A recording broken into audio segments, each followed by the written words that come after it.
ഞങ്ങൾ ഇവിടെ താമസം തുടങ്ങിയിട്ട് 10-30 വർഷങ്ങളായി.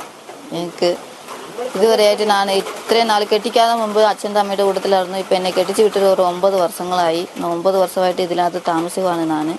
ഇപ്പോൾ അച്ഛൻ്റെ അമ്മയുടെ കൂട്ടത്തിലാണ് ഞാൻ ഇരുന്നത്. ഇപ്പം നിലവിൽ ഈ വീട് പണിതിട്ട് ലോണ് വീടിന് അപേക്ഷ വെച്ചായിരുന്നു. അതിന് കിട്ടാത്ത കാരണം കൊണ്ട് ഞങ്ങൾക്ക് അത്യാവശ്യം താമസിക്കാനുള്ള ചെറിയ ഒരു പെറയായിട്ട് സെറ്റ് പണിതിട്ടുണ്ടായിരുന്നു.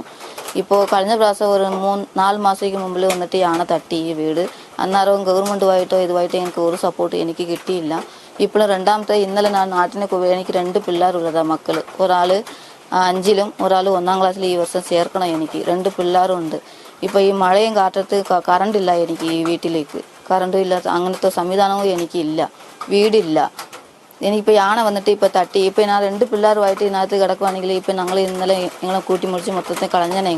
ഇന്നും ഒരു 6 മണി 7 മണിയാകുമ്പോഴത്തേനും തന്നെ ജനവാസ മേഖലയിലേക്ക് ആന ഇറങ്ങുകയാണ്. ചക്കക്കൊമ്പൻ എന്ന് പറയുന്ന ആന ഭയങ്കര ശല്യമായിട്ട് മാറിയിരിക്കുകയാണ് ഇപ്പോഴും ഇവിടെ.